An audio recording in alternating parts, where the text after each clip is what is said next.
Comes to questions for oral answer. Question number 1 in the name of Dr. Russel Norman.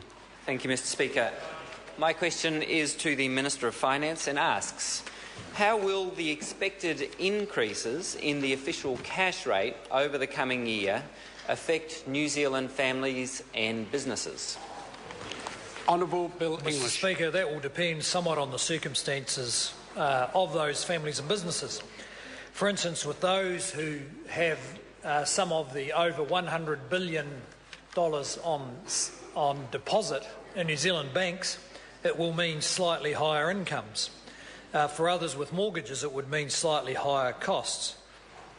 We need to remember, though, that this is against a background where interest rates have been at near 50-year lows for the past 3 years, and they are likely to be on a gradual return to more normal levels. For all households and businesses, any rise in interest rates signals growing momentum in the economy, therefore the prospect of more jobs and higher incomes. Supplementary. Supplementary question, Dr. Russel Norman. Thank you, Mr. Speaker. To the Minister, has he seen the research conducted by Reserve Bank officials that found that when the official cash rate increases by 1%, the unemployment rate increases by around 1.2% above what it would otherwise be, which means 30,000 fewer jobs in the economy? Honourable Bill English. Mr. Speaker, no, I haven't seen that particular piece of research, although I'm sure the Governor of the Reserve Bank has seen it, and he has a job of targeting inflation, and in the next few days he'll tell us about just how he intends to do that in the context of a growing economy. He'll also be publishing forecasts about unemployment and employment growth.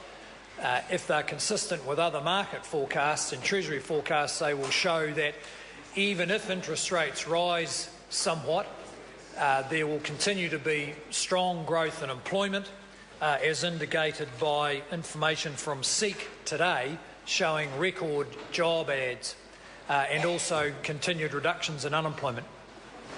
Point of order. Point of order, Dr. Russel Norman. Thank you, Mr. Speaker. I seek leave to table the relevant Reserve Bank paper from August 2011, an estimated small open economy model with fractional unemployment. That's been adequately described. Leave is sought to table that particular publication from the Reserve Bank. Is there any objection? There is none. It can be. Supplementary. Supplementary question, Dr. Russel Norman. Thank you, Mr. Speaker.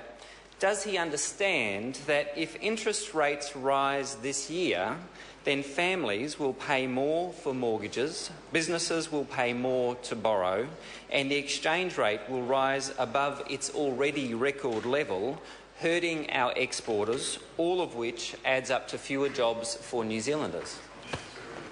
Honourable Bill English. Well, Mr. Speaker, it's possible that some or none of those things might happen, but the member seems to be, in a roundabout way at least, questioning the current monetary policy framework. New Zealand has learnt some hard lessons in the last 30 or 40 years. If there's one thing that erodes confidence, erodes household wealth and erodes jobs, it is high and persistent inflation. That is why there has until recently been a bipartisan consensus on a Reserve Bank framework that targets keeping inflation relatively low, because we've learnt from experience that in the long run that is the best setting to promote growth. Supplementary. A supplementary question, Tim McIndoe. To the Minister, how has the government's economic program since 2008 helped to keep interest rates lower for longer for New Zealand families and businesses? Honourable Bill English. Well, Mr. Speaker, looking back to 2008, it hasn't been that difficult to help keep interest rates lower for longer, because we've had a recession and very low interest rates. But looking ahead, it is quite a challenge. What we know is that as interest rates begin rising, if government starts spending more rapidly and house prices continue to grow rapidly, then interest rates could end up over 10%. As they did as recently as 2008 under the stewardship of the previous Labor government. Supplementary question, Dr Russell Norman. Thank you, Mr Speaker. So with regard to the government's responsibility rather than the Reserve Bank's responsibility, is he aware that house prices, rents and power prices accounted for a third of inflation in the past year? So if the government had stabilised the housing market and tackled rising power prices, there would be no need for the Reserve Bank to increase interest rates. Honourable Bill English. Well, Mr Speaker, the government has tackled those issues, and I must say without the support of the Green Party. We've had a couple of years of hard work getting on top of the regulation of our housing market. The Greens, like a few other people in New Zealand, don't like any new houses anywhere. That is one of the problems behind the fast-rising housing market. And we've also worked hard on a more competitive electricity market, but again, the Greens haven't supported that. Supplementary question. Supplementary question, Tim McIndoe. Thank you, Mr Speaker. What policy prescriptions would push up interest rates and put pressure on New Zealand families and businesses? Well, Honourable Speaker, Bill English. Two in particular. One is the expensive emissions trading scheme supported by the opposition parties.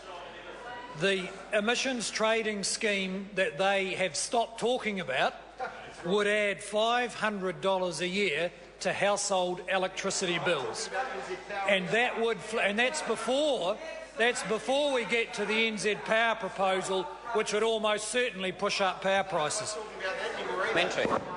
Supplementary question, Dr Russell Norman.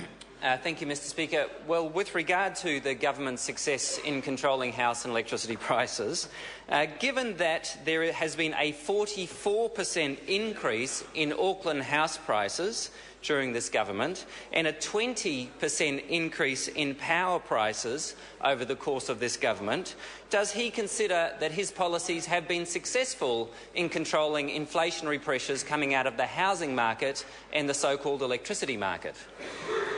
Honourable Bill English. Mr Speaker, the first point is this, that the rate of increase in both housing and electricity prices has been much lower than they were under the previous Labor Green government. Secondly, yes, we do believe our policies will have an effect. Of course, particularly with respect to housing markets, it takes some time to change the mindset promoted by the Greens that all housing development is bad.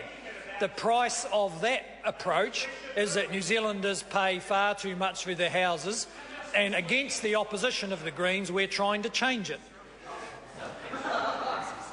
Supplementary question, Dr Russell Norman. Thank you, Mr Speaker.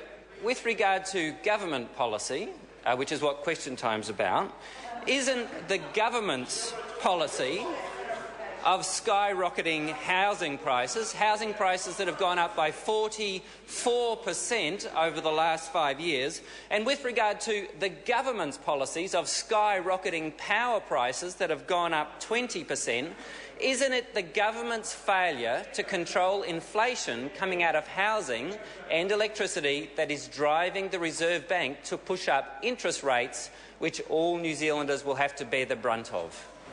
Honourable Bill English. Mr Speaker, no, I don't believe that is the case. The government has been working for several years to ensure a more competitive electricity market and to ensure a more flexible market and housing supply, so that as demand grows, prices don't go up. It's notable that Labor and the Greens have opposed every measure the government took in that respect. And if there's one thing that would certainly push inflation and interest rates up, it is a big spending government with an expensive emissions trading system that would put power bills up by $500 per household per year. Supplementary question, Dr Russell Norman. Does the Minister realise that ordinary New Zealand families are being hit three different ways by the government's policies? Firstly, they're paying too much for housing and for electricity because of the government's policies. Secondly, they're about to see their mortgage payments rise as a result of the failure of the government to control house prices and electricity prices. And then third, on top of that, there will be 30,000 fewer jobs as a result of the interest rate rises. Honourable Bill English. Well, Mr Speaker, no, I don't accept any of that.